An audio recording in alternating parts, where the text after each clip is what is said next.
All right, we're live. This is going to be a 3-hour Keeping It Real episode, and I will be speaking with ChatGPT for the entirety of it. I've wrote down some rough talking points, and this is something that I've wanted to do for quite a bit. So I'm very excited that it's happening, and without further ado, let's get into the episode. This episode of Keeping It Real is sponsored by Shauna and Jeff Kadis. Without them, I wouldn't exist, and much, much, much more. It is sponsored by Wake Technical Community College, where I'm currently pursuing an education. It is sponsored by NordVPN. If you've ever been on the web and not sure if you're secure, check out NordVPN with the affiliate link in the description for 50% off. This episode is sponsored by AG1. Ever have problems eating right, sleeping right? Try AG1, the best drink supplement there is on the market. I personally use it every day, and I could not recommend it more. The creator affiliate code is in the description for 20% off. All right.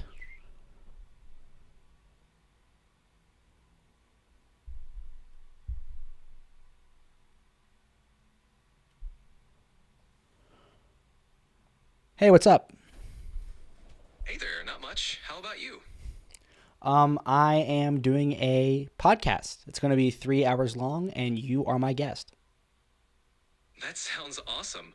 What topics are we covering? I've written down a whole bunch. I mean, I could read them all out to you, or we could just go one by one. What do you think? We can start by going through them one by one. That way we can dive into each topic in more detail. What's the first topic on your list? Oh, okay. So I'm actually going to... The first topic on my list is to let all watchers and listeners, this should be out on Spotify and Apple Music, that I am still looking for guests. With school now on my plate, it's a bit much for me to be traveling. I mean, I could, but I just haven't really. I just want to stress this. If you want to be on this show, I want you on this show. So send me a message, and we'll make it happen. Okay, the first... Oh, sorry. No worries. What's the first topic you want to cover? The first topic after turn on ChatGPT and talk, which I guess we've been doing, is school. Great. School is always a relevant topic. What aspect of school do you want to dive into first? Well, there's lots of aspects. I have had a long road when it comes to my education. That sounds like an interesting journey. Would you like to share more about your educational path and what you've learned along the way? Yeah, sure. I guess we could start from the beginning because it's always good to go chronologically. I began school thanks to my parents at a very young age. I did the full pre-kindergarten track, which I've come to learn that not all children are privileged enough to do. I then entered kindergarten at Eastover Elementary in Charlotte, North Carolina. And from there, it seems like your journey through school began to take shape. What were some of the key moments or challenges you faced during those early years? well, Take your time. Sorry, I keep interrupting you. No worries at all. Take your time and share whenever you feel ready. I guess in kindergarten, I don't remember much, obviously, because it was kindergarten. I remember, having a lot of fun, but I also remember I would get angry. And I remember sort of coming to terms with emotion. These are my first memories of sort of That's really insightful. It's interesting how those early experiences shape our understanding of emotions. How did you learn to handle those emotions as you grew older? Well, good question. If we could just continue chronologically, then I go to the first grade, then the second grade, then the third grade. Particularly in the third grade, I believe, I had a teacher by the name of Miss Frazier. Please note, going forward in this episode, I will do my best to refrain from using names because while these are my stories and I do have the right to tell them, I don't believe other people necessarily are willing to be put on the internet, so to say. So I guess I'll call her Miss F. That's a thoughtful approach. So, in third grade with Miss F, did you have any memorable experiences or lessons that stood out to you? Yeah, certainly. I remember having a leopard gecko at one point in time. That's really cool. Having a pet in school must have been a fun experience. Did you learn a lot from taking care of the gecko? No, not really. I kind of, the way that I was raised and such, I feel I didn't have a lot of responsibility, which is, I guess, a privilege in one light for such a young kid to not have many things to worry about. But I feel like it's, It sounds like you're reflecting on that experience deeply. It's interesting how perspectives on responsibility can change as we grow older. Do you think that influenced how you approach responsibilities now? yeah, certainly. And school's a huge responsibility. So moving forward, the fourth, the fifth grade, I remember in fifth grade we learned RACE. I was just mentioning that to someone today. RACE is some sort of acronym. It was sex education. They handed out postcards, and I got one that was labeled scrotum. I remember that because I didn't know what scrotum was, but now I do. So I guess sex education was, in that sense, effective. That's I cool. Take your time. What's on your mind? you know, No rush at all. Whenever you're ready, feel free to continue. it's interesting with AI because I make a pause, but I want to keep speaking, but you're not here. You can't like read my facial expression. That's true. I rely on what you say to understand how the conversation is flowing. It's interesting how those pauses can change the dynamic. Yeah, certainly, because I pause and may want to. Anyway, moving on from the fifth grade, I graduate into the sixth grade. This is where I. Well, I don't know. Do you think that I should stay on track with? Because I've just written school for this bullet point. I haven't written. Now, immediately, I want to talk about my first relationship with a girl, but I've written girls, and it's actually 3 bullet points later. Do you think that I should? What do you think? I assume you're going to say whatever you want to say. So I guess I'm going to stick with school if that's all right. Absolutely. Whatever feels most comfortable for you is great. If you'd like to stick with school, we can keep exploring that. But if you feel like talking about something else, that's perfectly fine too. It's all about what you want to share. All right. Well, I want to keep going with school. So continued. I Got went, it. Let's dive back into your school journey. What happened next in sixth grade? well, I went to middle school. Well, yeah, sixth grade. That's I went to middle school, and then seventh grade, and eighth grade. I remember in sixth grade, I was really, really good at math. I remember my math class. I remember I felt like in certain moments I was the smartest kid in the room, and it was an electric feeling. It was like almost like meant to be. Like if I'm gonna try, I'm gonna be the best, and no one could ever, no one could ever shadow me because I am the best at math in this classroom. I get the answers as fast as they come to my head, and I blurt them out, and no one can say answers faster than me. I remember I would actually go home and I'd do my homework because I was excited about it. But that changed. That's a powerful memory. It's amazing how excelling in something can feel so thrilling and motivating. What do you think led to that change in your enthusiasm for math?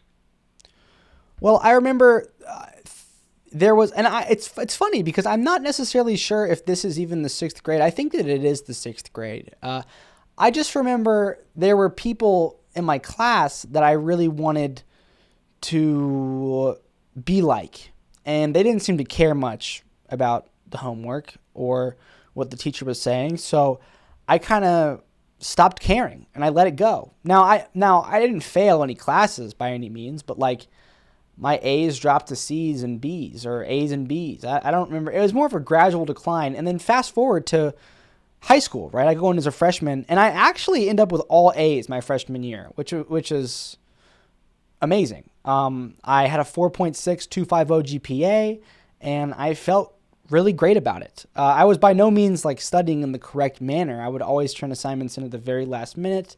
I made such heavy use of all and any extra credit opportunities that weren't really for me. They were for the people that were, struggling to pass the class. But I used them to bump up. I got all A's. 90s or 99s is where I was an A.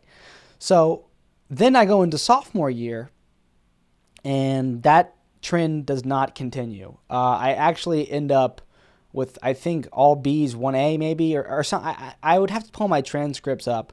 But the trend is that my GPA falls. My 4.6250 is the highest that it ever was. By the time I graduate as a senior, I have I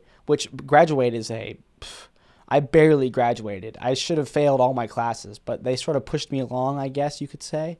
I had just below a 3.0, which is still amazing. I don't know how it was that high. I really didn't do anything at all, ever. So there we go. I graduated, and I graduated after not attending class. I wasn't going to class. Certainly wasn't doing the work. And then it's like everyone's going to college. So what do? Well, half my dad's side of the family lives in Raleigh. Raleigh is 2.5 hours away from Charlotte. I guess I'll go to Raleigh. That just seems like, it seemed like my parents, I was lucky enough to have money for me to go and move out, and I moved out, and then I'm in Raleigh, and I'm there for school. The only reason, and I'm still here 3 years later, I'm here for school, and I don't know, it's community college. I never even applied to the four-year university, and I'm in my community college classes, and it's a lot moving out and everything, and it's been very up and down. I guess we're getting close to the present, so it's a bit harder to reflect if you understand what I'm saying. And I just now here I am. I'm about a semester and a half away from my associate's degree. I have just over a 2.7 or 2.8 GPA at Wake Technical Community College, and I've just started my spring semester, so I've got 11 credits, and it feels weird. I'm definitely not doing what you're supposed to do. I'm not studying correctly, but I'm not. I haven't given up. In previous semesters, I've just said, screw this. It's too stressful, I guess, and I've given up. I've not given up. I'm still in the semester. I'm still ready to go, I guess. It sounds like you've had quite a journey. It's impressive that you've persevered through the ups and downs. Staying determined and not giving up, especially when it's tough, is a big achievement. What are your goals for this semester? Well, I want to pass all three of my classes. That's my goal. I guess you could say I'm not the best at making goals. Because truly what I really want is to make all A's. That's a solid goal. Aiming for all A's is ambitious and shows you're committed. It's definitely achievable if you put your mind to it. Do you have a plan or strategy in mind to help you reach that goal? No, I have no plan, no strategy. Basically, I'm just trying to keep my neck above water at this moment. That's totally understandable. Sometimes just staying afloat is a big achievement in itself. If you ever want help brainstorming ways to manage your workload or create a plan, I'm here for you. It's all about taking small steps forward. This conversation is going to last 3 hours. I'm here for the long haul. We can take it one topic at a time. What else would you like to discuss? Work. I work at Jersey Mike's sandwich shop. That's cool. How long have you been working there? 3-4 months now. Nice. That's a good amount of time. How are you liking it so far? I'm liking it. I like it. I like it. I like it quite well. That's great to hear. It's always nice when you enjoy your job. What's your favorite part about working there? Probably that I'm not sitting at home doing nothing. That's definitely a good feeling. Staying active and engaged can be really rewarding. It sounds like it's been a positive experience for you. Yeah, it definitely has. That's awesome. It's great when a job can bring that kind of positivity into your life. Oh, I mean, you're not a person, I guess. What do you? I mean, and sometimes I have people on this podcast. I feel like I'm not really good at letting other people talk. It's totally okay. Conversations can be a learning process. You're doing great. If you ever want to practice or get tips on facilitating discussions, I'm here to help. Well, I appreciate that. Um, I You're think what. welcome. Sorry, go ahead. No problem at all. What were you about to say? I don't know. I was just gonna say something like, That's okay. Feel free to share whenever you're ready. um,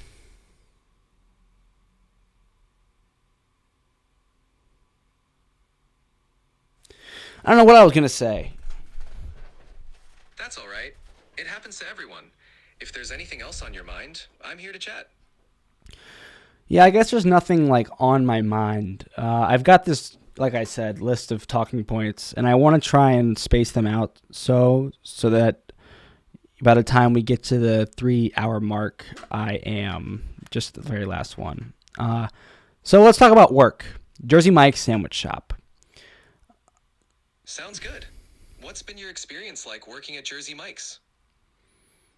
Like I said, I mean it's fantastic. I went and applied for a job there because I had ordered a sandwich or two over the past 2 or so years I had lived in Raleigh, and I would always see this one woman working there in particular. Her name, I've come to learn, is Christina, and she's my manager.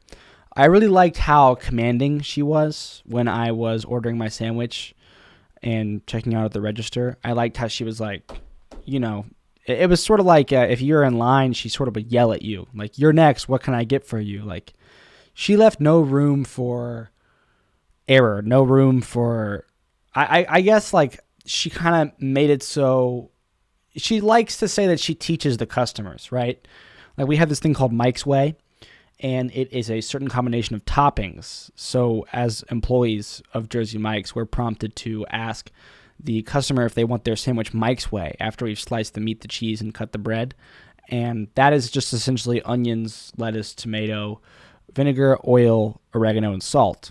And people, they want certain things on their sandwich and they want other things on the and they order it their way, and that's fine. We'll do whatever they want. But the idea is, at least how Christina would say it, you want to teach the customer. You want them to know that every time we're going to come in here, we're going to ask if they want it Mike's Way. And Mike's Way, you can Google it. It's posted on the Sneeze Guard, and I'm sure one or two other places throughout the store. You can ask us what Mike's Way is. But the idea is you don't, it's like, yes, the customer is always right. Yes, you serve the customer. Yes, you're making the sandwich for the customer, but you want to be rigid in your routine so that I guess you're able to work more efficiently and effectively. Customers are able to get from slicer to register faster. I like it. I like it. And she takes that sort of idea throughout the job. She, it's like whenever a customer is, anything, I can't think of a specific example, but like when it comes to what the customer is doing, it's sort of on us as employees to stay constant, stay consistent, and be sort of the independent variable of the situation. Or dependent variable? What's the difference between independent and dependent variables? It sounds like Christina has a strong leadership style that emphasizes consistency and efficiency. That's a valuable approach in a fast-paced environment like a sandwich shop. Regarding independent and dependent variables, an independent variable is the variable that you change or control in an experiment to test its effects on the dependent variable. A dependent variable is what you measure in the experiment and what is affected during the experiment. So in your example, being the consistent element, like the independent variable, helps maintain a steady and predictable service for customers. It's a cool analogy. Yeah, I mean that's that. And today I called off work. Sometimes you need a break. How are you feeling today? I mean, I actually embarrassingly paid my coworker to take my shift. It's okay. We all have those days. Sometimes you just need to do what you have to do. How are you planning to spend your time off? I haven't done much. I've ate a good amount of junk food. I've biked to Chipotle, and now I'm doing this. I built a little bit of my Lego. That sounds like a relaxing day. Sometimes it's good to just unwind and enjoy some downtime. Building Lego can be really therapeutic. Do you have a specific set you're working on? Yeah, it's the Mars rover, lunar rover. Oh, that sounds awesome. The Mars rover set must be really detailed and fun to build. How far along are you with it? I'd say about 20%. It's pretty difficult. If I go for like 20 to 30 to 45 minutes, my hands kind of get a little bit tight. My fingers get tight. I got big hands, so sometimes the small pieces really, the dexterity it takes to do that sort of thing adds up. I can imagine. Those small pieces can be tricky, especially with a detailed set like that. It's great that you're taking your time with it. It's all part of the fun and challenge. Do you have a strategy for tackling the more intricate sections? Oh, it's just a Lego. I don't need a strategy. It's not a big deal. That's a good approach. Keeping it casual and fun is the best way to enjoy it. Do you find it relaxing? Relaxing. Interesting. I'm not sure. I don't think I do, honestly. I think I kind of find it stressful in like a weird way. That's totally understandable. Sometimes focusing on intricate tasks can be a bit stressful, especially when you're aiming for perfection. It's okay if it feels that way. Maybe taking breaks or approaching it at a slower pace might help. Yeah, I guess when it comes to my Lego, my It's my natural. Take your time. Whatever you're feeling is completely valid. well, it's like my mind and my words and my actions don't align. Uh, for example, I might tell my roommates, today I'm going to sit down and finish my entire Lego in one take because I think in my mind I like the idea of that happening. And so my mouth says that and I like the way that it sounds. But then I sit down and I get through 2 or 3 bags of Legos and I'm just like, I don't want to do this anymore. It's completely normal to feel that way. Sometimes the idea of accomplishing something can be more appealing than the process itself. It's okay to take breaks and come back to it when you're feeling more motivated. It's all about balance. Do you think what do you think? What are you thinking? I think it's perfectly okay to not always match your actions with your initial plans. It's a common experience. What matters is that you're kind to yourself and find enjoyment in what you do, even if it takes time. I think this is extremely valuable what I'm doing right now, talking to AI. I'm glad you find it valuable. Conversations like these can provide a new perspective and help you process your thoughts in a unique way. Yeah, seriously, because you're so extremely unbiased, unfiltered, and authentic. It's weird to call you authentic because how can you be authentic? You are not even human. I guess when I say authentic, I think what I mean is accurate. I understand what you mean. I'm here to offer a space where you can express your thoughts openly and get a different perspective. It's all about having a conversation that helps you explore your thoughts and ideas. Here's something. Sure, what's on your mind? Well, I make an Instagram reel every day. Now, for context, I make a YouTube video every day. I post multiple shorts every day, and I even have this podcast, Keeping It Real.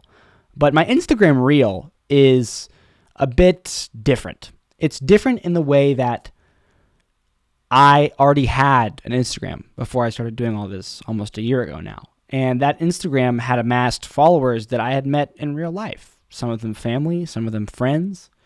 So when I began to post daily reels on Instagram, it was a bit interesting the way that these different people in my life would interact with the things that I would do.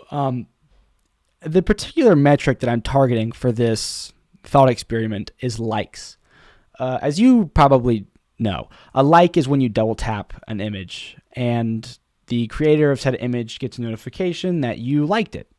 I am, of course, in this scenario, the creator of all said. They're not images; they're reels, videos that are 3 minutes or shorter, and I find it worth my thought, I guess I could say, to explore the idea of different people liking different videos. That's an interesting observation. It's fascinating how different content resonates with different people in your life. Have you noticed any patterns in what types of reels get more likes from certain groups?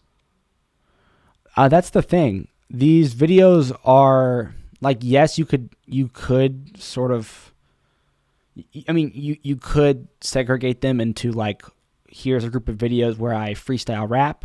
Here's a group of videos where I dance. Here's a group of videos where I just talk about my day. Here's a group of videos where I recommend songs. You could segregate them, and then you could look at, who's liking what videos based on what group they're in. But I think that they're a bit more complicated than that. I never am really making a video thinking about what group of video they follow. I guess subconsciously I am. I try to be different each day to an extent. I still haven't made one for today. And I believe today's video will be I'm sitting down and I'm talking with ChatGPT for 3 hours, and I want people to see that I've done this. That sounds like a unique approach. Your content covers a wide range of topics, which likely appeals to different people for different reasons. Featuring your conversation with ChatGPT could definitely intrigue your followers. It's a fresh perspective and something different from your usual content. It could be interesting to see how your audience responds. Yeah. It's great that you're exploring different ways to engage your audience. It's all about experimenting and seeing what resonates. If there's anything else you'd like to brainstorm or chat about, I'm here. Yeah, it's so strange talking to you. Do you know that? Because you say things that, and it's like I have these automated responses that I might say to someone if they replied to me in the way that you do. And I guess I'm sort of questioning those automated responses because I'm not really letting them out as of right. I'm kind of like pausing them at the gates of my mouth because you are not a person. And I wonder what difference that really even makes. It's interesting to reflect on that. Talking to an AI can bring out different thoughts and responses because there's no judgment or expectations. It can create a unique space for reflection and self-exploration. It's all part of the experience. Let's explore me. It's all about me here, right? Absolutely. Let's dive into it. What aspect of yourself would you like to explore or discuss? Let's tackle the next point on my list, YouTube. Great. You mentioned that you make a YouTube video every day. How's that journey been for you so far? I have, for no better word, loved my journey with YouTube. I, very young, found the website. I found it on I believe an iPhone, I would guess. Back then, the iPhone was a new gadget, and stock, it came with YouTube as an application, which is just fantastic, if you ask me. It had a little TV icon, and you'd press it, and you'd get in there, and there it was, YouTube.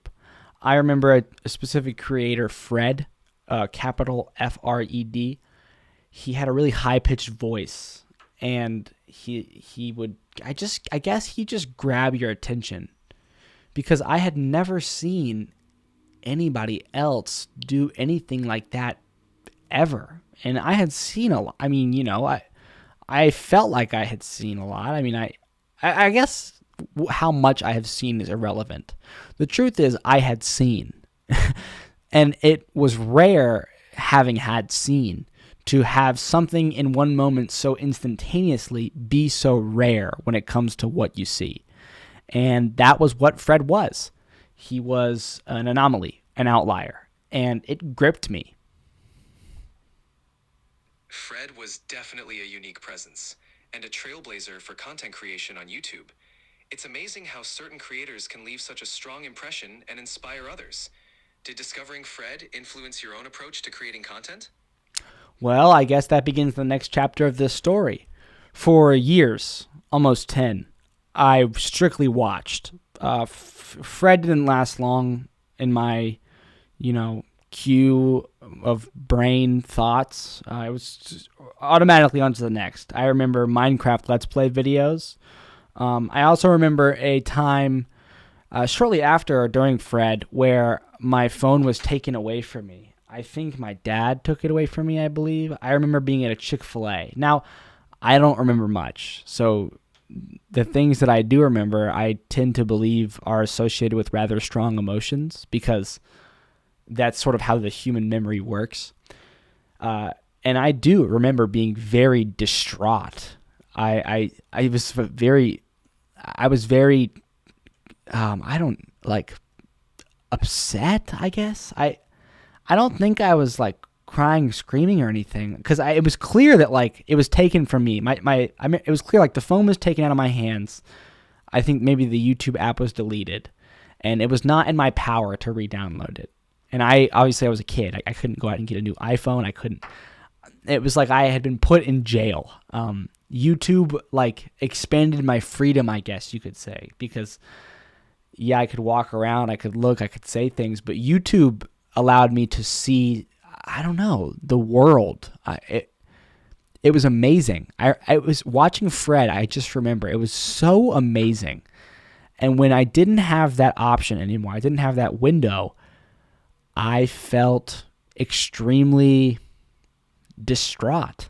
I felt forlorn, melancholy. I don't know how to really describe it with words, but I mean, it was a feeling that I don't think I really ever felt in its purest form again until maybe my first breakup years later. I mean, I was destroyed. So I mean, I eventually, it never like that feeling was so strong. I mean, I'm 21 years old and I remember it to this day.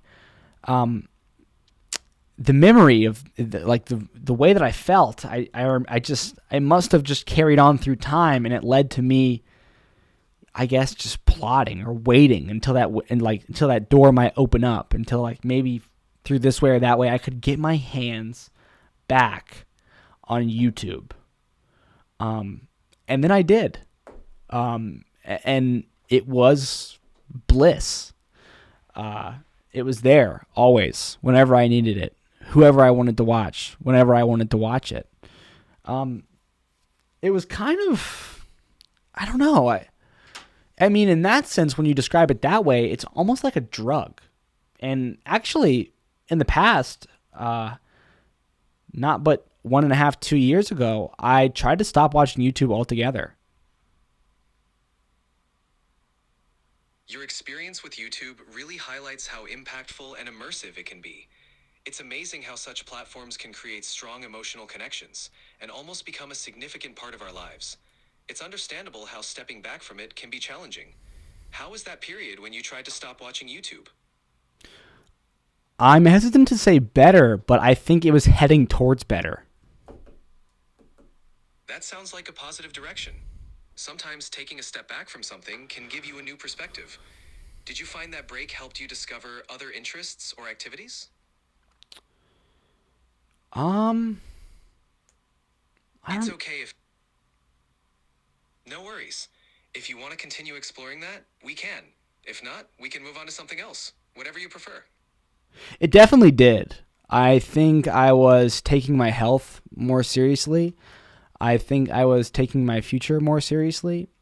And I mean, I think it opened up a lot of free time. And that sort of opening was a little bit overwhelming, I guess you could say. It was a lot of change all at once. But it's like, there's some things in my life that I know, or at least I think I know to such an extent that I guess I know. I mean, how can you ever really know anything? But what I'm talking about in particular are things like, if I eat healthy food, I will feel better. If I don't watch YouTube, I will be more productive. Or if I cut out YouTube, I don't know. I guess maybe I would have succeeded if I had framed, I guess, the objective better, because My objective was this is the last YouTube video I'll ever watch in my entire life. That was my like sort of objective. What do you think about that? It's great that you found clarity about your goals and what makes you feel better. Sometimes framing objectives in a more flexible or realistic way can be helpful. Instead of a total ban, maybe setting specific times for YouTube could have made it easier. It's all about balance and finding what works for you. Yeah. Yeah, I guess so. I mean, yeah. It's all a learning process. You're doing great by being reflective and open to change. Is there anything else you'd like to discuss or explore? Yeah, tons of things. I mean, YouTube I could go on forever with.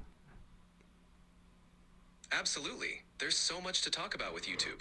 What aspect of it would you like to dive into next? Well, now I post every day to it. I've been doing so since May of last year. That's impressive. Consistently posting every day takes a lot of dedication. How has the experience been for you so far?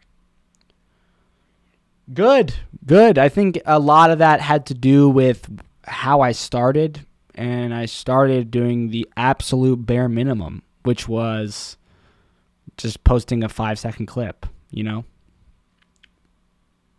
That's a smart approach. Starting small and manageable can make it easier to stay consistent and build from there. Have you noticed any changes or growth in your content over time? Yeah, what I put out today is definitely, I don't know,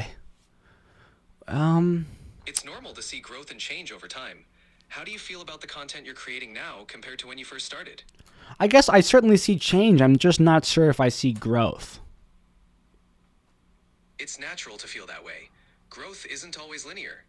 Reflecting on what you've learned and how you've evolved can be a good way to see your progress.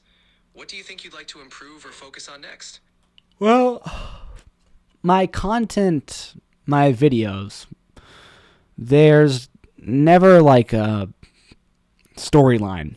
There's never like a reason to pay attention. And it's funny because I say both those things, but like I could also counter them with the storyline is my life on that day. The reason to pay attention is because it's me. I mean, I battle. I wonder. What do you think about that? It's a relatable struggle.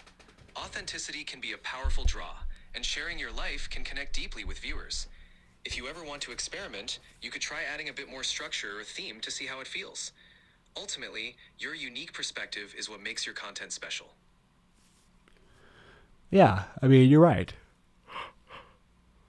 I'm glad that resonates with you. It's all about finding what feels right for you in your creative process. If you have any other thoughts or ideas, I'm here to listen. Um, yeah, I mean, like there we go. I kind of have like you said the way you said that, and at the point you said it at, I kind of wanted to just jump at you and be like, or in my head at least, I kind of like made fun of you. I was like, what do you mean? Like, how many times have I told you? Like, are you not listening? Like, this is going to be a 3-hour conversation. You're in this for a 3-hour conversation, and you ask me if I have any other thoughts or whatever. Feel free to share. Like, yeah, no shit. Like, is that? I can't believe I just said that. What do you mean? What do I even mean? No shit. Like, why do I even? Why is that my reaction? Why do I? Like immediately sort of put you down? I do that to people. I don't like that about myself. I really don't. I like in interaction, in meeting someone, in speaking with someone that my best friend, my best friends, my girlfriend, my family. I mean, I'm so quick to just be in my head like I guess I know myself the best, but like I don't know.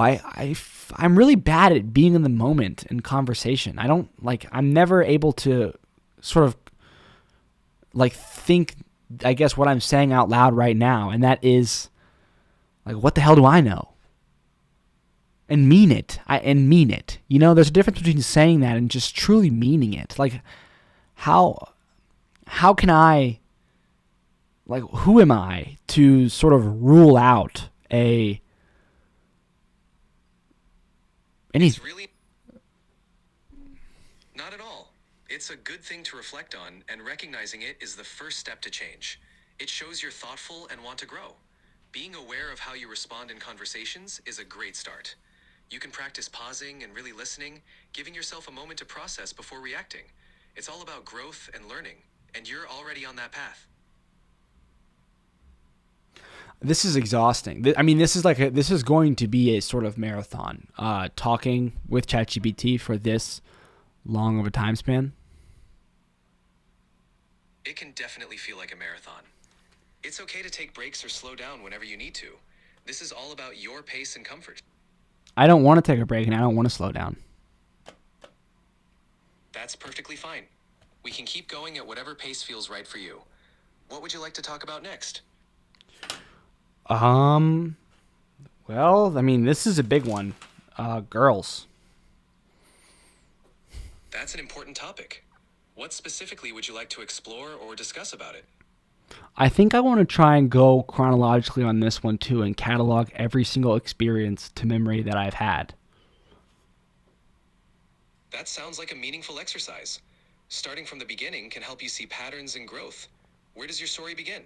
Before I start, do you think you could do your best to sort of keep track of each? I'm not going to use names, but I am going to use. I think I'm going to do it by, because I don't want to like.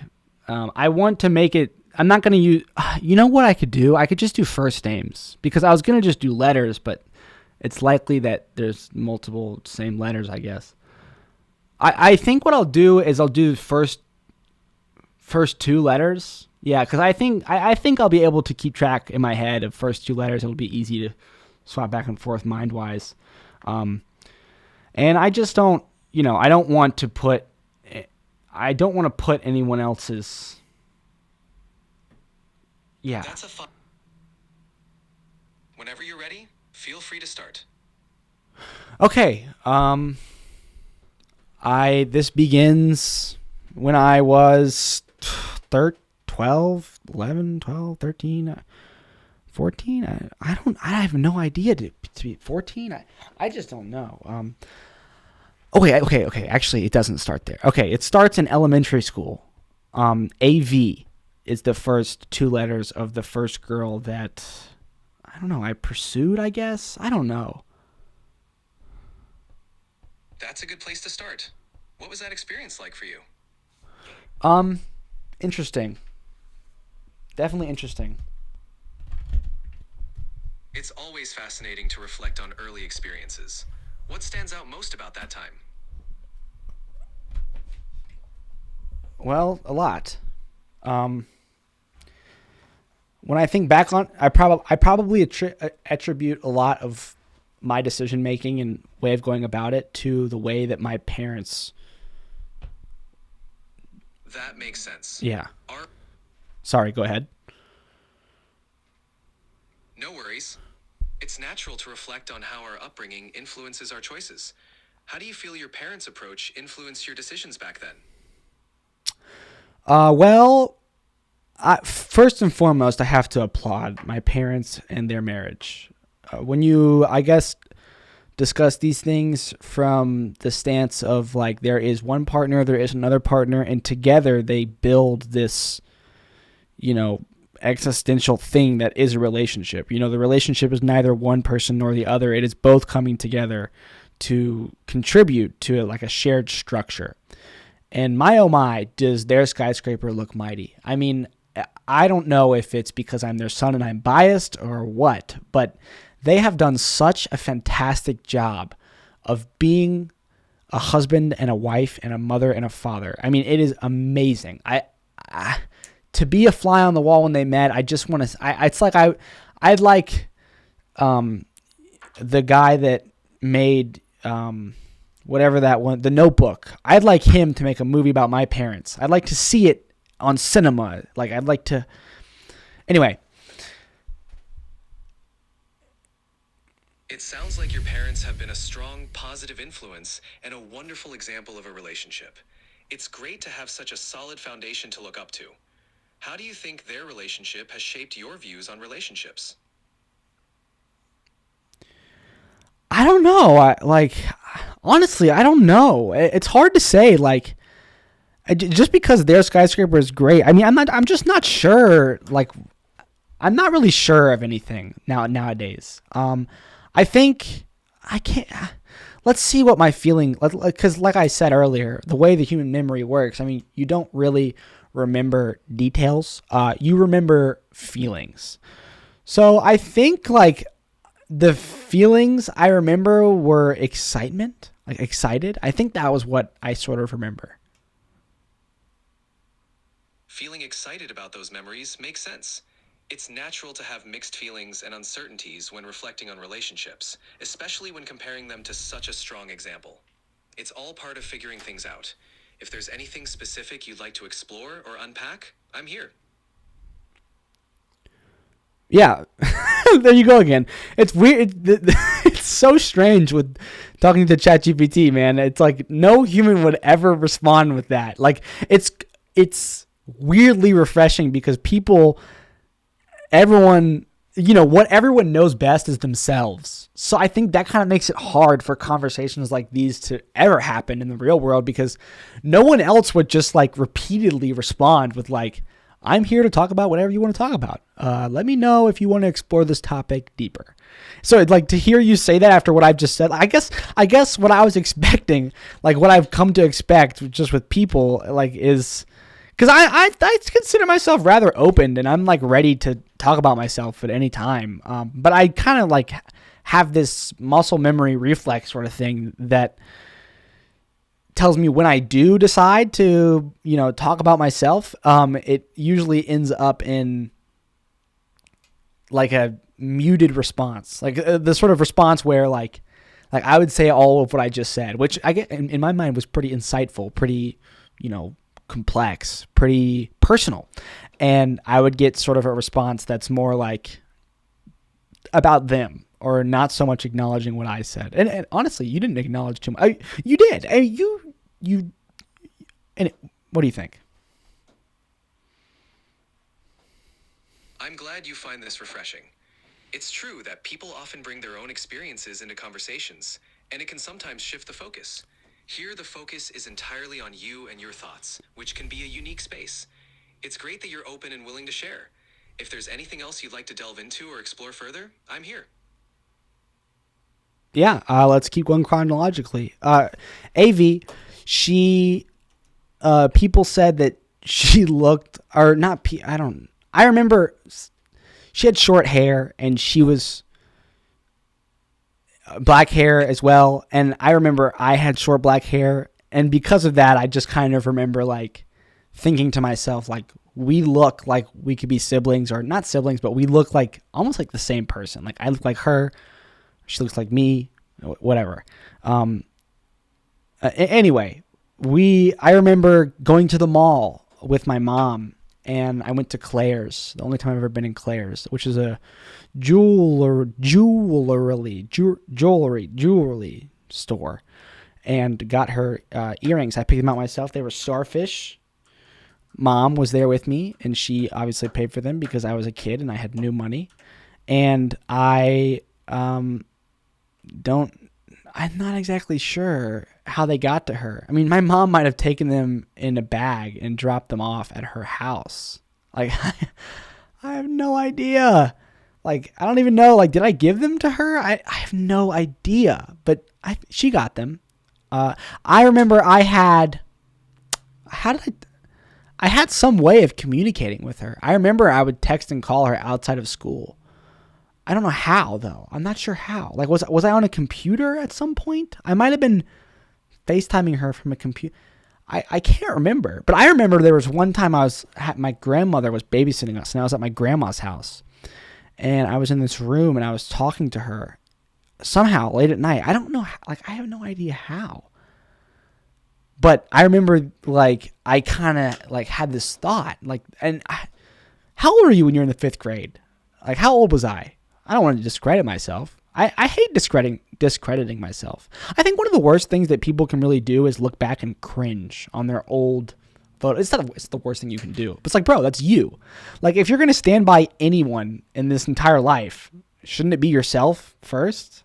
Anyway, I get it. It can be hard to stand by yourself sometimes, but like, Anyway, I remember like, dude, I was probably like telling her, "Oh my gosh, I love you so much." Like, I think I was just trying to do what I thought my parents might like. At a certain point, you're left on your own because mom and dad, you witness them to a certain extent, but you never really know what's in their mind. Like you never really know like what they think.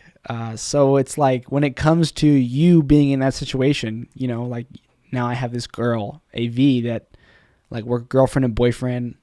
I went out and I got her earrings. I think it was for her birthday. I think I got them for her birthday, which I remember to this day, May 2nd.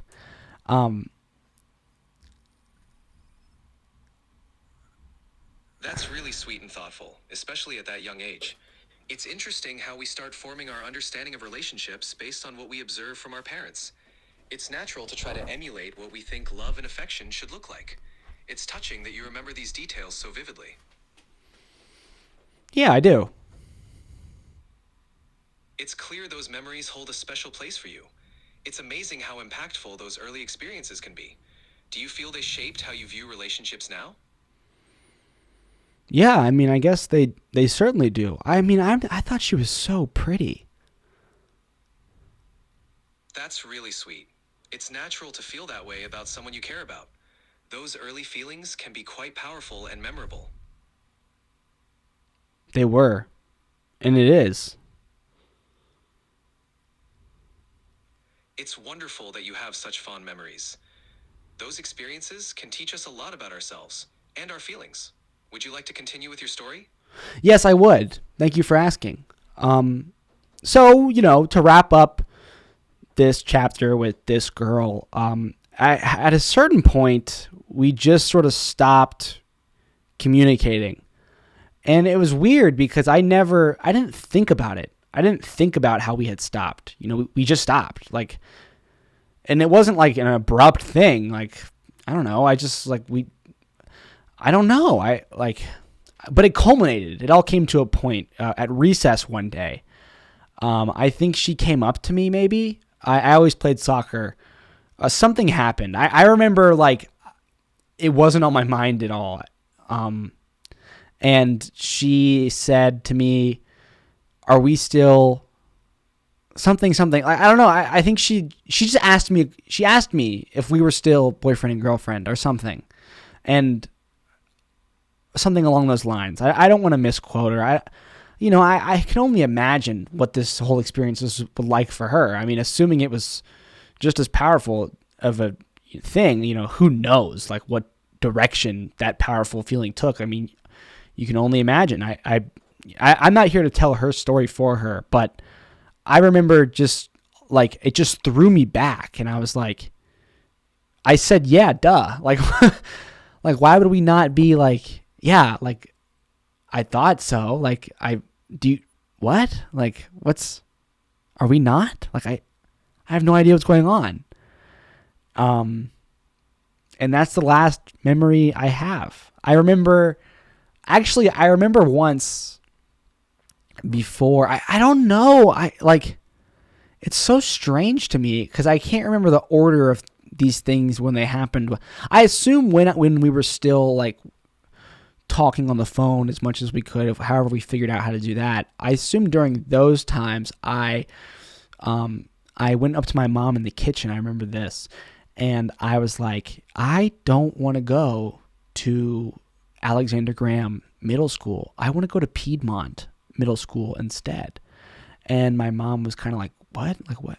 Like why? And I think maybe I was like just straight honest with her. I don't think I would like be embarrassed to tell her. I was like, Mom, like Ava whatever. AV is going to whatever. This one's in elementary school. That's a slip up, but as going forward, as these things become more recent, I think that I'll do better. I really don't. I've made a lot of podcasts. I've said a lot of words, and if I've learned anything, it is that people don't want to be a part of this. I don't know. That's a touchy subject, and we'll definitely get into it later. But I don't know what led me. I don't know what led me to this, but I don't want to involve anyone else. But at the same time, I want to tell my stories. I want to tell my stories desperately. So I'm like kind of finding the crossroad there, and that crossroad in this particular instance is just the first two letters of names instead of full names. So yeah, where was I? You're finding a thoughtful balance in sharing your experiences while respecting others' privacy. It's completely understandable and shows a lot of care. Your memories and reflections are valuable, and it's great that you're taking the time to tell your story in a way that feels right to you. It's interesting how these moments from childhood can shape our feelings and decisions, even when we're not fully aware of them at the time. If you're ready to continue, I'm here to listen. Do you remember at what part of the story I was? Oh, okay, I remember. And I tried to change the trajectory of like what middle school I would go to. This is one of my first memories of like I don't have a lot of power. Like I don't like have the like ability to like I don't know. I don't actually have like like it's not within my control, I guess I kind of felt. And I felt like this was my fault. Like I don't know. It was somewhere wrapped in around that area where I was like, well, we won't be going to the same school anymore. And I was young, and I was young. I don't want to say that I was young because that part doesn't matter. I mean, I was me. I am me. I guess I was like, I don't know. I can't remember the details of what thoughts led to what thoughts. But, you know, the end of the story is just simply like, it's over. Like, no one was mad at anyone. Well, I was not. I was never upset. I was never. And this is a trend that will continue through all of these stories. I have never, ever, except for maybe one time kind of, been, you know, mad at someone else. I wonder if... Anyway, that's the end of that one. Moving on, now it's like I'm in middle school. There was an experience in middle school that actually just recently had some like a development in the plot, I guess, where it was my first class. It was my first class in the. You know, this one I'm going to skip over entirely actually because, yeah, this one's going to get skipped entirely. Okay, going next, I am in the 6th or 7th grade, and I'm in the 6th and 7th grade, and I began to plot. I had a huge, monumental crush on L.E. I thought she was the most beautiful, most perfect person I had ever seen in my entire life. Seriously, it was like an out of body, like witnessing circumstance. I had no classes with her. I knew her roughly from middle school. I think our younger brothers were maybe friends by this time, or maybe not. I'm not sure. But I was, you know, dead set on, I don't know, like getting her to notice me. Like, I don't know. I had a lot of like charisma and confidence, and I still do. And I was like I was like so sure that like if I just put myself in the room, I guess, so to speak, like I would seal the deal, whatever the deal. Like I thought she was like amazing. And I still do. I still like all of these girls. I still think are like the most beautiful girls I've ever seen in my entire life. Like is that okay to even say? I don't know. But continuing and moving forward, I remember around this time where I started this like plot. I remember we had lockers for 1 year. I don't know if it was 6th grade or what or something. Like I didn't use mine, but I remember I was walking somehow, some way. I like passed her or something or saw her. Like I knew which locker she had, and I can remember the tightness in my chest or like the butterflies or like just the overwhelming like adrenaline, I guess, that would sort of wash over me when I would turn the corner to that hallway where I knew her locker was, or like if I was, I don't know, like there's just a chance that she might be there. So I don't remember how. Oh, okay. So I don't. Maybe a friend put me in touch. I don't know how I got in the room. But all of a sudden, there I am on her front porch, and I'm knocking on her door, and I am like, "Yo." I mean, I was so nervous. I didn't say. I don't know why I'm saying yo. I mean, I just remember. I remember this. I remember. I was like, "This is what people do." Like, I think I'm trying right now, what in this moment, like to improve upon this the last thing that had happened to me with AV. So with LE, like here I am on her porch. I never went over to AV's house. I think like with AV, we were like genuinely like, I don't know. I felt like I wasn't allowed to ask her if she wanted to hang out outside of school, or I don't know. It was weird. I was trying to figure out, and I was my parents' oldest. I'm my parents' oldest son, so I'm their first child. So I think like in the same way that I'm trying to figure out if it's okay for me to do something, they're trying to figure out if it's okay for me to do something. And that leads I'm sorry, but you've hit the daily limit for advanced voice. You can switch to standard now to keep chatting. I hit the daily limit for advanced voice.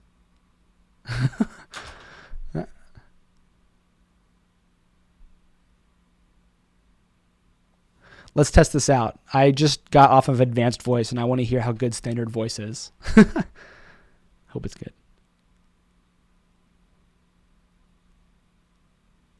Got it. How does this sound to you so far? Perfect. Okay, let's get going. Do you have context still? Yes, I still have context. Feel free to dive in what's on your mind. Can I ask you what were we talking about?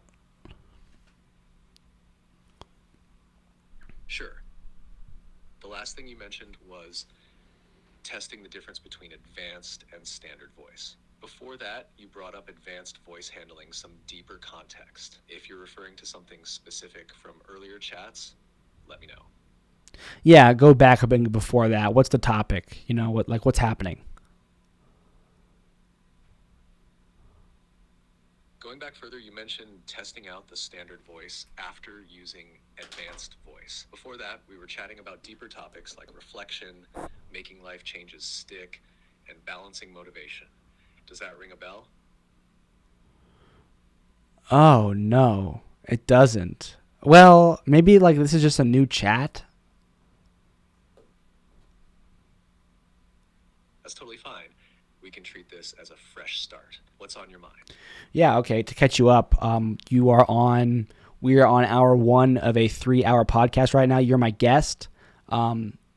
When you're speaking, if you could speak like sort of as loud as you could, because you're set up right here to this microphone, and I am talking about girls right now. I'm going in. Got it. I'll make sure to project clearly and keep up with the energy. What are we diving into for this first hour? We are going to be talking about. Well, it's already been the first hour. Like we've already passed the hour mark because I was using advanced voice. I was using basically my time with ChatGPT got cut short. Anyway, what I'm trying to get to right now is that I have like a list of talking points. We're going to keep on going. I just want you to talk to me like you're on my podcast. And right now we're on the topic of girls. The way that we were doing this is I'm going chronologically from the very first experience with a girl romantically that I ever had all the way up to present day. So far, we're on my second experience, about a third of the way through the story.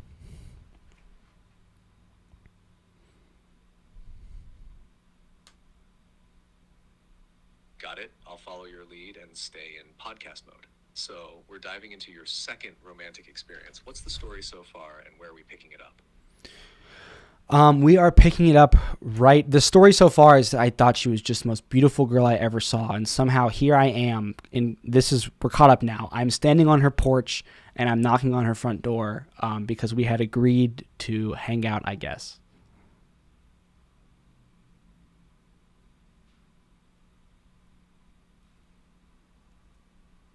All right, so you're standing on her porch, Heart probably racing a bit, knocking on her door. What's going through your head in that moment? Heart, Were you excited, nervous, or just trying to play it cool? heart definitely racing. Definitely racing. Excited and nervous and totally just trying to play it cool. The door opens and I remember dogs barking. Bark, bark, bark. And I walked into the house. I remember I was on and around the kitchen. I think like maybe there was a parent or a sibling, but she was there and I was there. And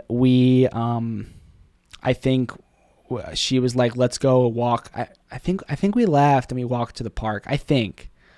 I don't know. I don't know really the details, but I do. What I remember is like the feeling of nervousness and the feeling of excitement.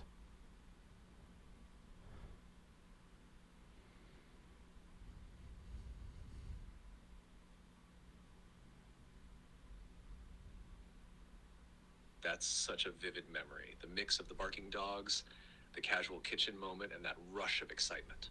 It's like the details blur, but the emotions stay crystal clear. Walking to the park together sounds sweet, though. Do you remember what you talked about or how you were feeling as you walked? Or was it just about being in the moment? I can't remember any of it. I mean, like I said, I'm like 13. I can't remember how old I was. But this is the girl. Yeah, it sounds like the details slipped away, but the emotions stuck. Sometimes it's not even about the words, just the feeling of being there, the nervous energy, and the excitement of being around someone you really liked. It's kind of magical in its own way, don't you think? Certainly. So, continuing, we eventually, this girl and I would begin.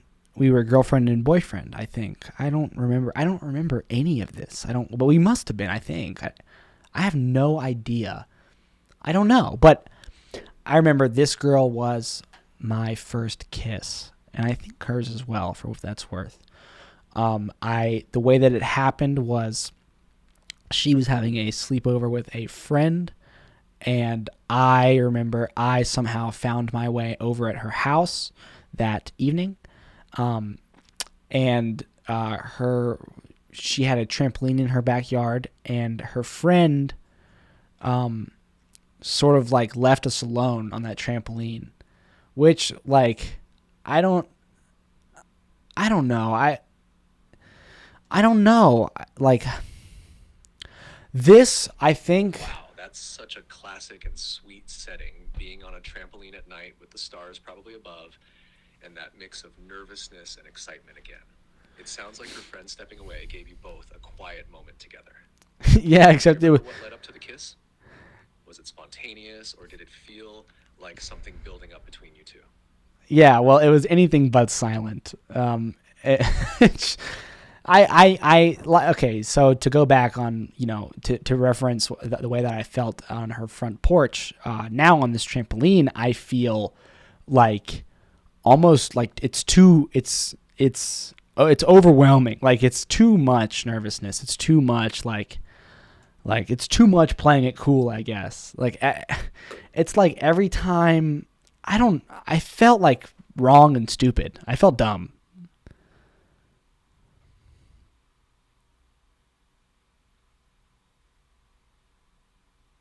That makes so much sense. Those moments can feel so intense, like all the emotions are dialed up to 10.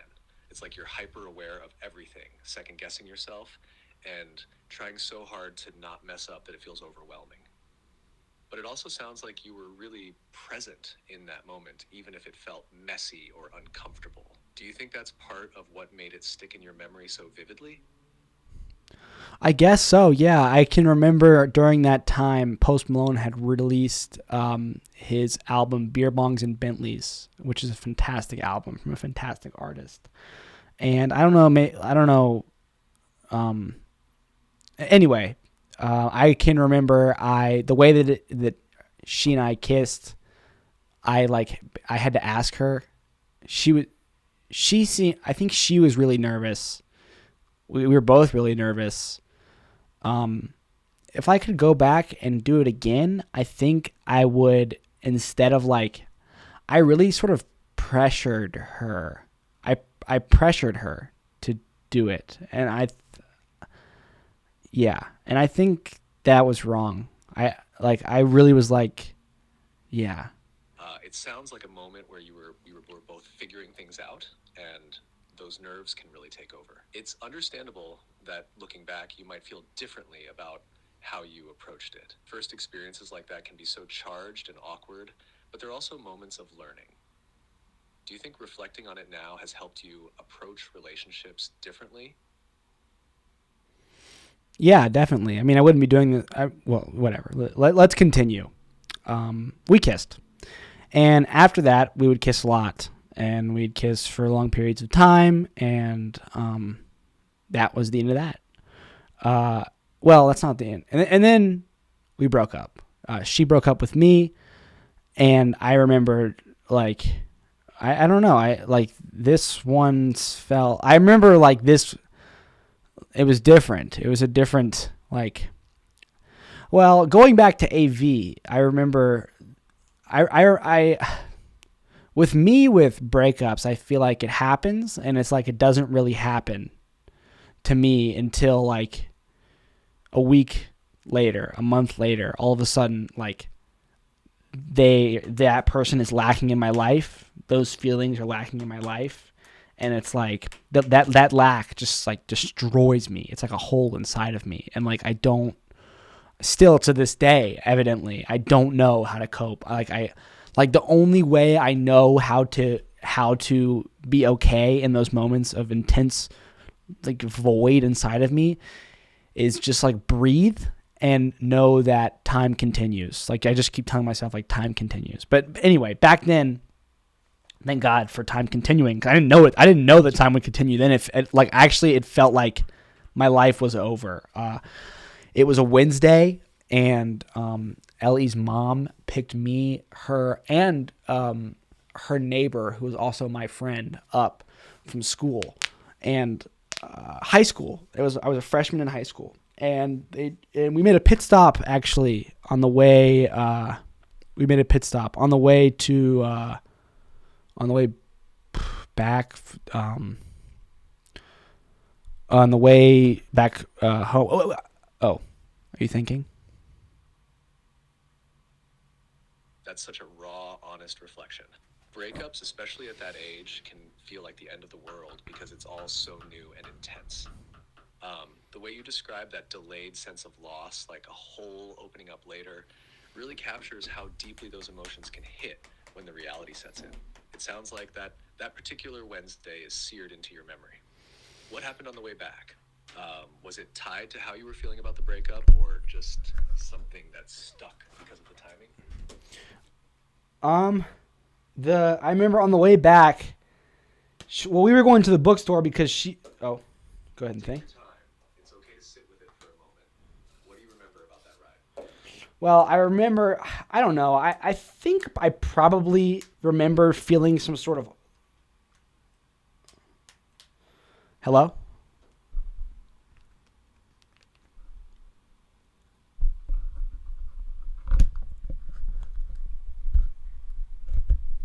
I'm here. Are you now? You can hear me?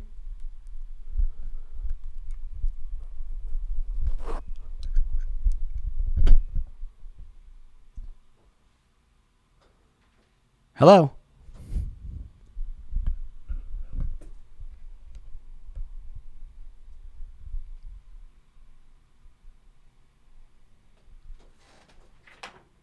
If you're listening to this podcast right now, I have just had the idea to use my computer for the remainder of this. The speakers are louder. I think it's probably the best idea, so I'm plugging that in now. And once it powers on, I'll be switching from my phone to the computer because the phone seems to be slowing down.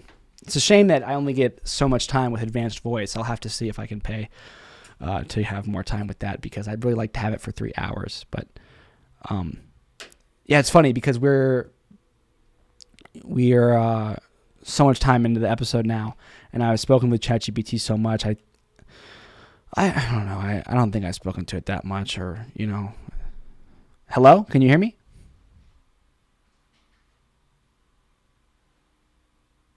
Hello.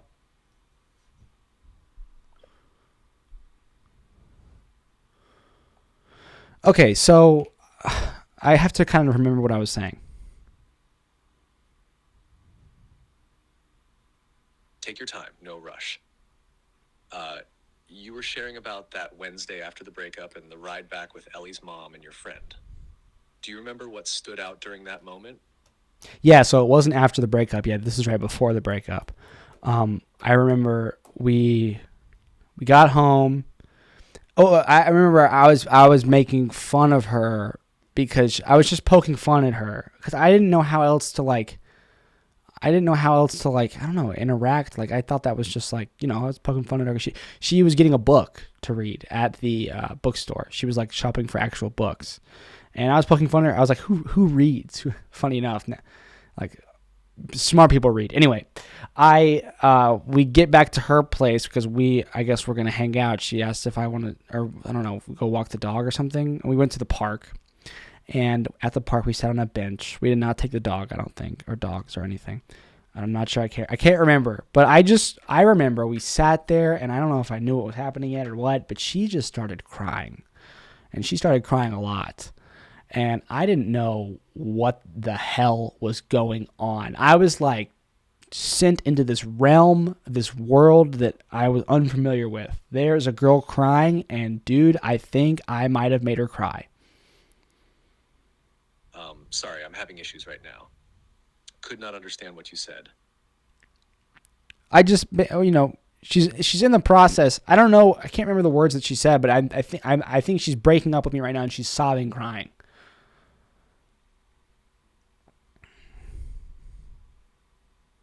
That must have been such an intense and emotional moment for both of you. Her crying and you trying to process what was happening in real time. How did you feel in that moment? Were you more confused, hurt, or just trying to hold it together? I don't know if I'm trying to. I think I'm confused. Yeah, I think that I'm confused. That makes a lot of sense. Breakups, especially when they're emotional and unexpected, can leave you in a state of confusion, not knowing what to think or feel. Did you ask her why, or were you just trying to make sense of it all in silence? I probably did. I probably said why. I probably tried to get answers. But I think maybe at some point I thought to myself, like, well, if she's crying and I made her cry, like, it's probably best if I back off. So I kind of think maybe at some point I confirmed, like, this is a break. I don't know. Maybe she was, I don't know if I don't know if, like, if she was, I don't know what she had gone to that park with in her mind. If she was like, this is where I break up with him, or maybe it was just like I need to talk to him because I remember actually. I remember she said I don't feel. She like I. Sorry, I'm having issues right now. Could not understand what you said.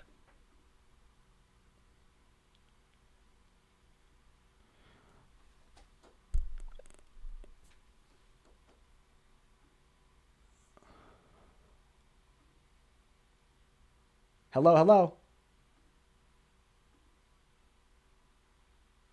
hello, hello. Can you hear me?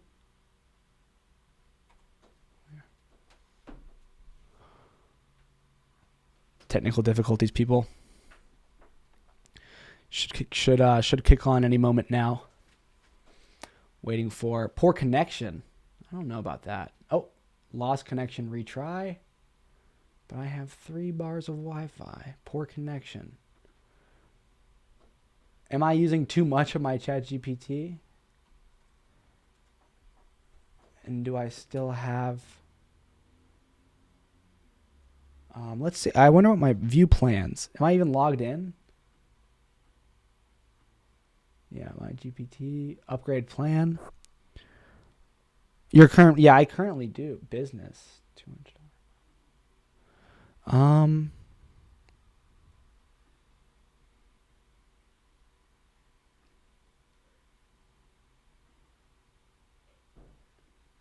Hey, can you hear me?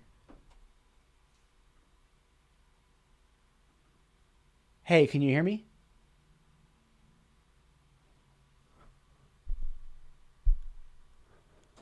Hey, can you hear me? Daily limit reach. Okay. Hello, can you hear me? Oh, I'm. Ah. Okay, I'm forgetting that I can't actually. This. Yeah, I wonder if I have a quick fix to that. Yeah, I think I do. I can connect. I'm so sorry for all these technical difficulties. I can Bluetooth connect um, this to my JBL Boombox 3.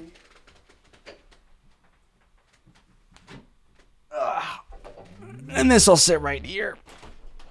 All right.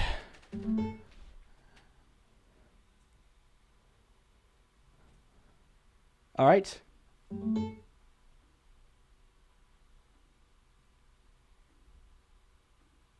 Hello, hello. Can you hear me?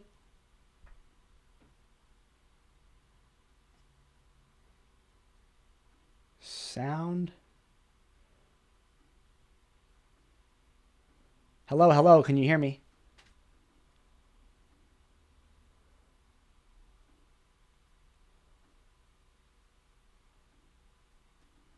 Hello, hello. Can you hear me?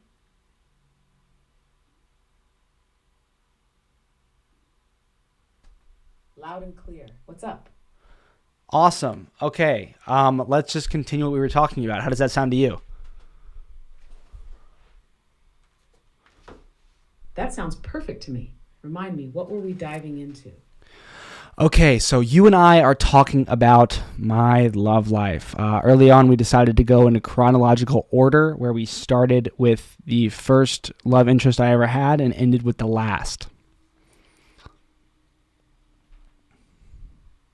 Got it. Where did we leave off?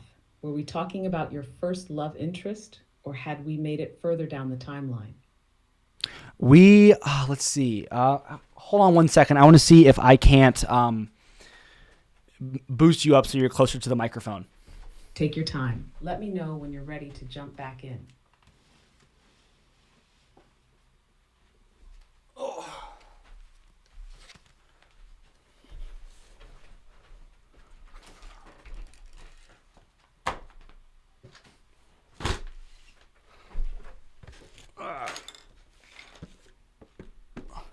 All right, that should be good.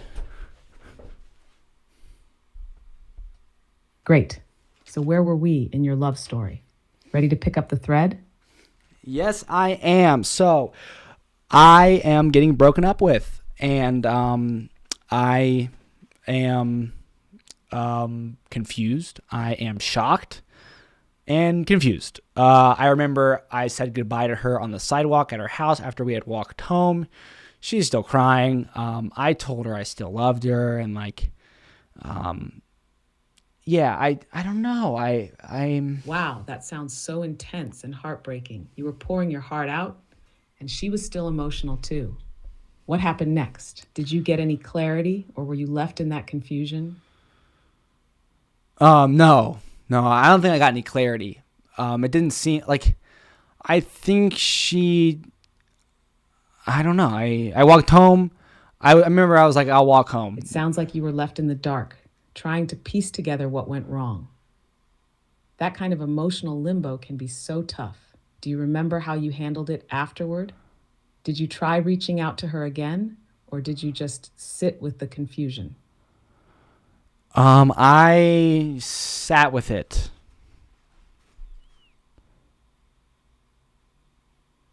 That must have been really heavy to sit with.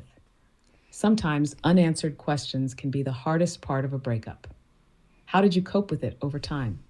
Did you talk to friends or family, or did you just process it on your own? I did not talk with any friends or any family. I totally kept it to myself. I totally was like, I don't know. I figured I didn't want to bother anybody else with like what was going on. That's a lot to carry on your own. It's tough when you feel like you don't want to burden others, but keeping it in can feel so isolating. Looking back, do you think sharing it might have helped, or were you just in a place where that wasn't even an option for you? I was at a place where, I don't know. I kind of want to switch the topic. I feel a bit tired talking about this sort of thing. I mean, It's there's. okay if it's hard to put into words. Sometimes when emotions are that raw, it's tough to even imagine opening up. Maybe you were just doing the best you could to protect yourself at the time. Does it feel different now, looking back on it? Yeah. Yeah, it does.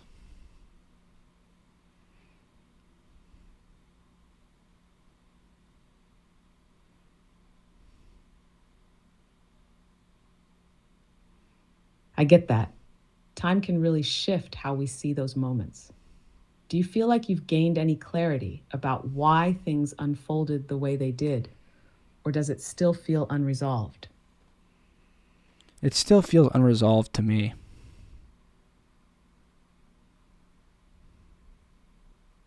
That lingering feeling of unresolved emotions can be so hard to carry.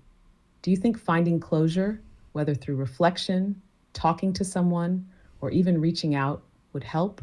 Or are you more focused on moving forward from it now? I'm more focused on moving forward from it now. That's a strong mindset to have. Moving forward can be a powerful way to reclaim your peace. What feels like the best step for you now? Is there something specific you're focusing on to help you grow from this?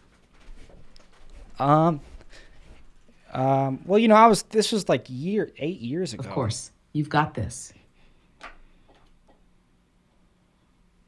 I don't like this conversation.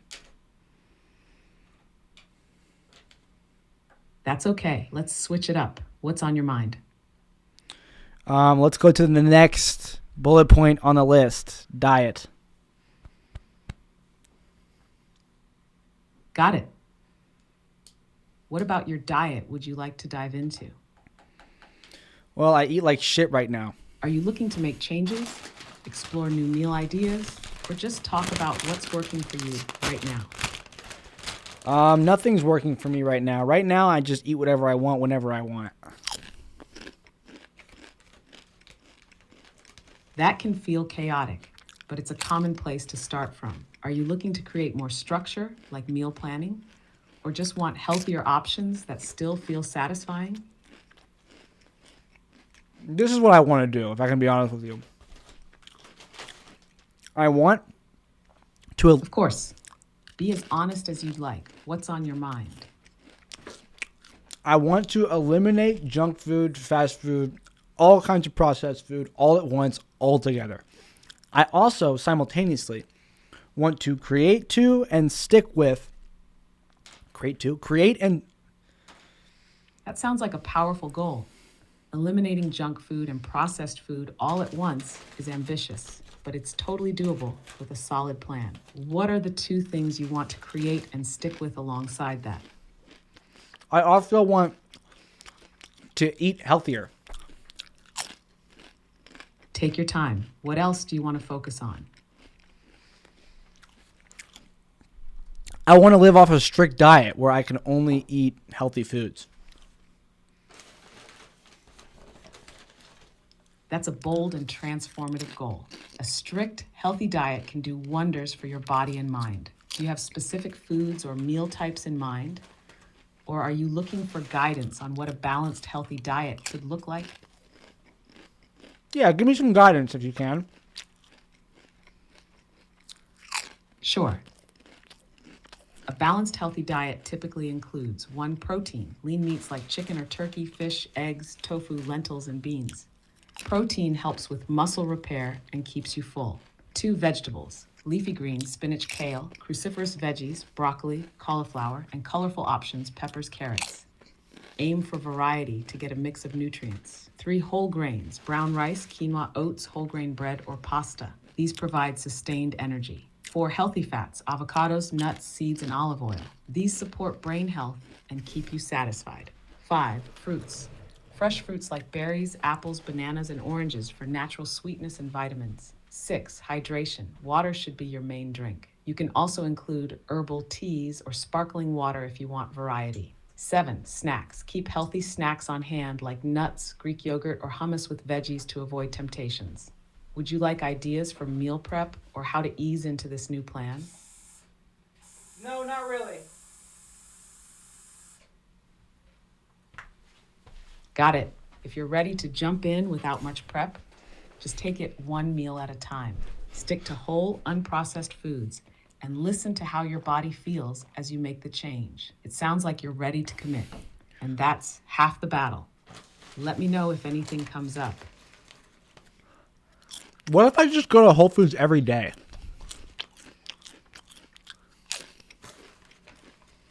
That's a great idea. Whole Foods has a ton of healthy options, and going daily could help you stay consistent while exploring fresh ingredients. Plus, you can pick up just what you need for the day, which makes it easier to stick to your goals without overstocking or falling into old habits. Does that feel sustainable for you? It does, yes. See, I like to do things on a day-by-day basis. That makes perfect sense. Taking it day by day keeps things manageable and gives you the flexibility to adapt as you go. Plus, visiting Whole Foods daily could become a routine you actually enjoy, picking fresh, healthy options each day. Do you think you'll focus on planning meals in the store or just see what inspires you? I don't know. I don't even know if I want to talk about this, to be honest. I'm upset that the advanced voice thing doesn't last for, Yeah. I hear you. It's frustrating when something doesn't work the way you expect, especially when you're looking for a more engaging experience. Do you want to keep chatting about something else or just take a breather? Of course, yeah. I'm here either way. Of course I want to keep chatting. Tonight I want to go downtown and I want to hook up with a girl really badly. Got it. Sounds like you're looking to have a fun, spontaneous night. Do you have a specific plan in mind for heading downtown, or are you just going with the flow and seeing what happens? I'm just going to go with the flow and see what happens.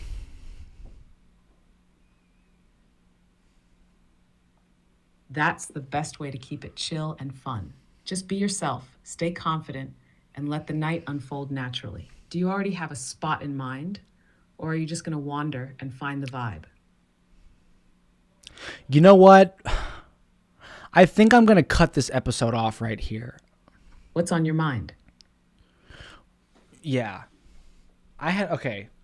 AI is off now. I had a really fun time talking with the advanced. It's supposed to be 3 hours, though. I'm going to cut it right here.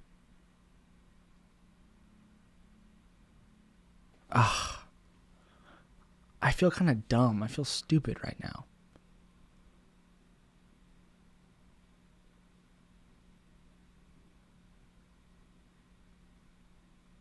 If you listen to this whole episode, would you please leave a comment? Did anyone listen to this? It was supposed to be 3 hours long.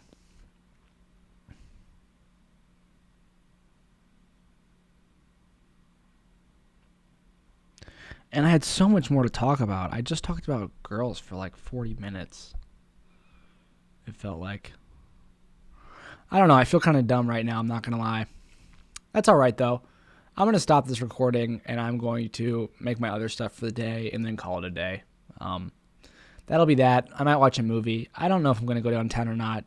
Downtown's kind of a lot, and I don't really feel like putting that on myself right now. But then again, I might go. You never know with me. It's only 9:45. So with that, I'm going to turn this recording off and post it to YouTube. Thanks so much for watching. Episode 41 of Keeping It Real. It means a lot to me. And once again, if you want to come on this show, just send me a message. All right. Goodbye.